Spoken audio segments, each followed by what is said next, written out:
बिटिआरनि मोन्नैबो लकसभा बियाबाव एनडिएनि बिजाथिखौ देरहाहोनानै थामथि खेबनि थाखाय सरकार दानायाव बाहागो लागोन।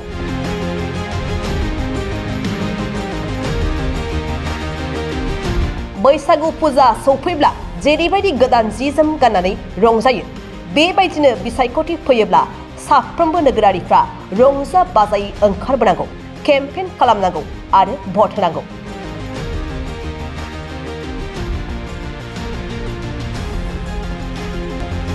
बिटिआरनि मोन्नैबो लकसभा बियाबाव देरहासारनानै नरेन्द्र मदिखौ थामथि खेबनि थाखाय गाहाय मन्त्रि सायख'गोन।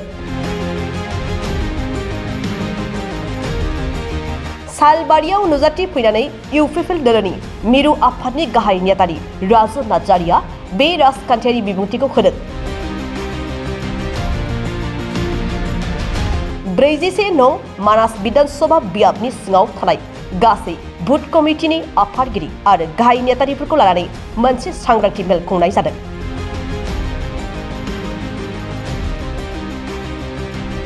बे सांग्रांथि मेल खुंनाय हाबाफारियावनो आलासि महरै बाहागो लादों मिरु इउपिपिएलनि गाहाय नेतारि राजु नार्जारिया।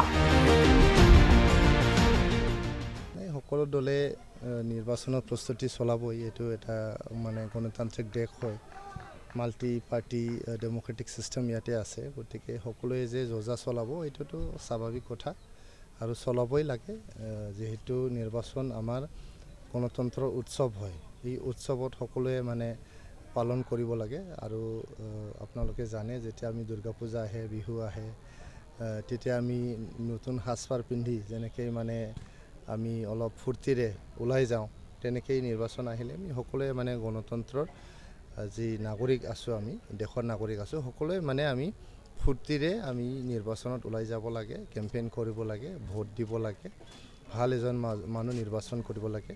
গতিকে এইটো উৎসৱ যেতিয়া আমি উৎসৱৰ নিচিনাই পালন কৰিব লাগে। ইয়াত মানে বিপিএফে যে যোজা চলাইছে, মই তেখেতসকলক শুভেচ্ছা যাচিছোঁ। বিপিএফৰো যিহেতু মানে যোগদান কাৰ্যসূচী চলাই আছে, ইয়াত আচলতে ইউপিপিএলৰ পৰাও কিছু সংখ্যক লোক আচলতে বিপিএফত যোগদান কৰা বুলি তেখেতসকলে মন্তব্য আগবঢ়ায়।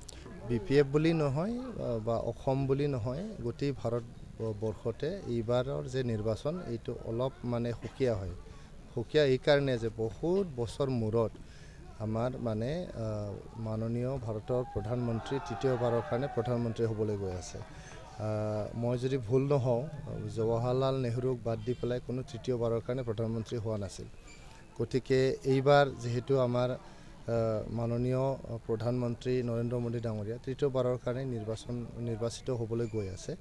আমি ইয়াতে বিটিআৰৰ দুটা সমষ্টি আছে, দৰং ওদালগুৰি আৰু কোকৰাঝাৰ। গতিকে আমি জোৰদাৰভাৱে দুটা সমষ্টি জিকাই দি পেলাই নৰেন্দ্ৰ মোদী ডাঙৰীয়াক তৃতীয়বাৰৰ কাৰণে প্ৰধানমন্ত্ৰী কৰাত আমি আগভাগ ল'ম। প্ৰাৰ্থীটো কোন হ'ব, কিবা চৰ্চা চলাই আছে? প্ৰাৰ্থীৰ আলোচনাই হোৱা নাই এতিয়াও। প্ৰাৰ্থী যেতিয়া আলোচনা হ'ব বা প্ৰাৰ্থী বাছনি কৰা হ'ব, আপোনালোককে প্ৰথমবাৰ আমি জনাই দিম। ফলাফলৰ ক্ষেত্ৰত আচলতে ফলাফল এইটো মানে এইবাৰৰ ৱাক অভাৰ। এইটো মানে দুটা সমষ্টি, গোটেই অসমত আমি 14টা সমষ্টি আছে, তাৰ ভিতৰত দুটা আমাৰ বিটিআৰত আছে। দুটা সমষ্টিয়ে বিটিআৰত আমাৰ এনডিএৰ খাতাত যাব, এনডিএ জিকিব দুইটাও। নিৰ্বাচনৰ আগত কিবা আৰু বিটিআৰত কিবা আশাৰ বতৰা থাকিব নেকি, কিবা আঁচনিৰ ক্ষেত্ৰত? আশাৰ বতৰা এতিয়া আমি বহুত কিবা কৰিলোঁ। আমি 1 লাখতকৈ অধিক পৰিয়ালক মাটি পাটা প্ৰদান কৰিলোঁ। আমি এইটো সপ্তাহৰ ভিতৰতে 6,000 আত্মসহায়ক গোটক 75,000ৰ 25,000 যে কিস্তি আছে এইটো দিবলৈ গৈ আছোঁ। 3টা জেগাত, এটা বাক্সা জিলাত হ'ব, এটা আমাৰ ওদালগুৰি জিলাত হ'ব, আনটো আমাৰ কোকৰাঝাৰ জিলাত হ'ব। গতিকে এইটো এটা ধামাকা হ'বলৈ গৈ আছে যে আমি 75,000 যে আমি আত্মসহায়ক গোটক দিম বুলি কৈছিলোঁ, এইটো প্ৰথম কিস্তি 25,000, 6,000 গোটক আকৌ আমি দিবলৈ গৈ আছোঁ। তাৰপিছতে আমাৰ যি চেণ্ট্ৰেল ছিলেকশ্যন বৰ্ডৰ নটিফিকেশ্যন, এইটো অতি সোনকালে হ'ব। আমাৰ বহুত হাজাৰ খালী পদ আছে, এই খালী পদবোৰ আমাৰ চেণ্ট্ৰেল ছিলেকশ্যন বৰ্ডে পূৰণ কৰিব। যুৱক যুৱতীসকলৰ যোনটো মানে এমপ্লয়মেণ্টৰ অপৰচুনিটি বহুত ইয়াতে মুকলি হ'ব। গতিকে এইটো এটা গুড নিউজ হ'ব। তাৰপিছতে আমাৰ ইয়াতে ফাৰ্মাৰ্ছসকলৰ কাৰণে, খেতিয়কসকলৰ কাৰণে আমি 100টা যে ফাৰ্মাৰ্ছ প্ৰডিউচাৰ্ছ অৰ্গেনাইজ হ'ব।